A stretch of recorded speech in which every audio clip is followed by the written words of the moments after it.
There's something that has always bothered me. It bothers me now. It used to bother me. It will bother me, hopefully, forever in the future. And this is what it is. The coldness of the leaders of this nation to the sufferings of normal people. You saw this big time during COVID. Just go home. I'll close your business. It's just 2 weeks without a paycheck. Normal people having to live paycheck to paycheck can't do that. But so cold, didn't care about them. The national debt is one of those things it's hard to make people care about unless they're aware of really what it means. So I'm going to make this as simple as humanly possible, not for you, so you can carry this to your normie friends, your normie neighbors who don't quite get it. Do you understand why the costs of everything in your life have gone up? Do you understand why you're poorer today than you were 2 or 3 years ago? Why the cost of burger is $6 a pound, eggs, fuel, heating your home. It's cold out right now. Why are you all sticker shocked? Why are we sticker shocked? Oh my gosh. Why has everything gotten more expensive? Everything has gotten more expensive because of government spending and debt. Period. End of story. Tell your friend Norm, tell your Norma neighbor, everything in your life is more expensive because of government spending and debt. So the next time you're at a party, maybe it'll be this weekend, woo, the football game's on, and your neighbor says, oh my gosh, I went to the grocery store, it's $300. Don't let it go. Tell them, yeah, that's government spending and debt. People have divorced those two things when they are one. The national debt just hit $34 trillion. Now, that's a number too big what are you supposed to do with that, right? It's a gigantic number. What are you supposed to do with that? Well, let me explain something. It was $33 trillion 3 months ago. That means in 3 months, we've added an extra trillion on the debt. Now, again, these numbers are so huge. So what does that mean in your life? Here's what it means. Everything is not only more expensive, it will continue to get that way.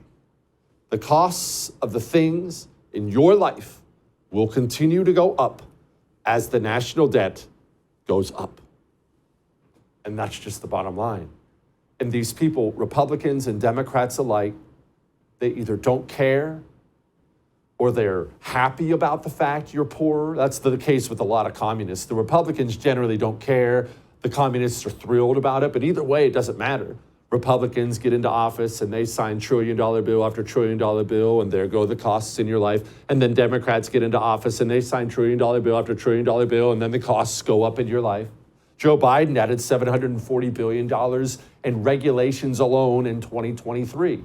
And again, we have to make this connection, you and I, for normal people who don't understand it. When Joe Biden gets up and signs some executive order that says, no matter what, all your light bulbs have to be made from cockroach farts from now on, boom, whoop, signs it into law, the cost of things in your life just went up because of that regulation. 600 million of that alone is environmental justice. So the next time you see some eye-rolling ad on television about climate change this and protect Mother Earth that, make sure you tell your normie and Norma neighbor that that's the reason everything in their life is more expensive today. Now, I did misspeak a couple minutes ago. It was about 3 or 4 minutes ago when I said you're poorer than you were 2 or 3 years ago. I misspoke because I understand there are senators and congressmen who watch this show. And depending on the senator or congressman, you actually might be a lot richer. We know this because we just got the results. What results? Well, an analysis, if you will, on how Democrats and Republicans did in the stock market. You know, while you were busy losing everything? Yeah, Nancy Pelosi, Mitch McConnell, Dan Crenshaw, Democrat Brian Higgins made a 239% return on the top of the list. Over and over and over again, while you suffer, while you cry in the grocery store, while you cancel vacation plans, These people take bills and regulations they know are coming, that you don't know are coming, and they trade stocks, or their wife does, or their brother's, sister's, dog's uncle does. And they sit there and have money pouring in while normal people suffer. Honestly, everything reminds me of COVID all over again. These people, it reminds me of when they had the congressional gym open, out there pumping iron, woohoo, let's do some Pilates, while your gym got closed and your business got shut down. Everything these people do disgusts me. And of course they insider trade on this. Of course they do. It's what they do.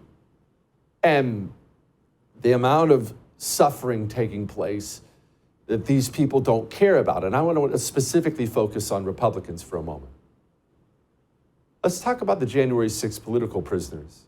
You know, it's a popular subject on this show. People will email me, Jesse, why do you care so much? Why do you talk about these people so much? Because I've been talking about them since they went to prison. I didn't just start as soon as someone started running for office again. We've been caring about these people for a long time before that. Why? Because they're regular people who have had their lives destroyed. They're not, I mean, for us, they can turn into names on your phone, headlines you see maybe once in a while. These are real flesh and blood human beings.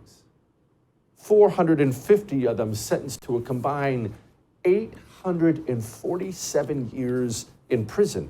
As you sit here right now, as you watch me right now, unless you're one of those people, we do have people who watch from prison and we salute you if you were there.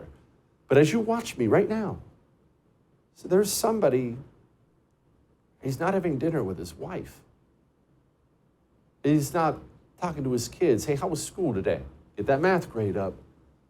He's sitting in federal prison, and you can hardly find a Republican to bring these people up.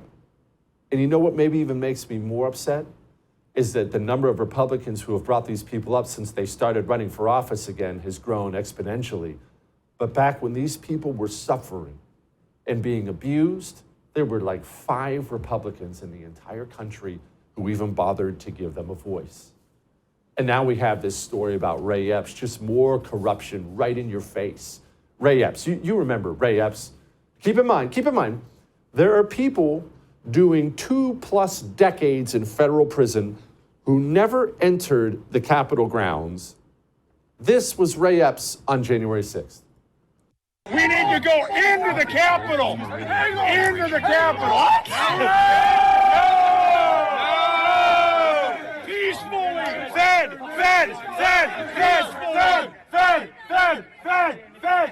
Peacefully. Okay, folks, spread the word. As soon as the president's done speaking, we go to the Capitol. The Capitol's this direction.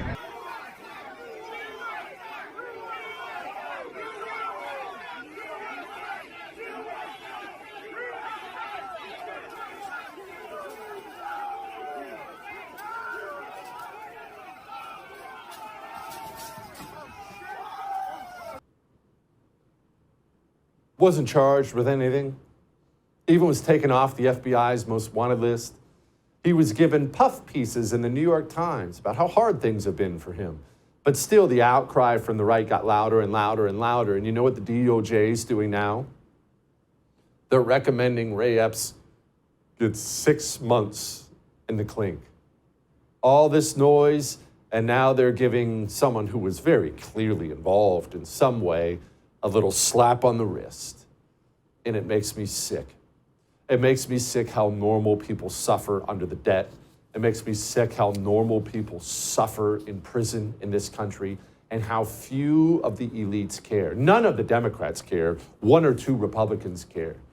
But you know, everybody has an opinion on Harvard. You know, everyone wants to talk about Harvard and who gives a crap about Harvard. What about normal people and the way those people suffer, huh? All that may have made you uncomfortable, but I am right.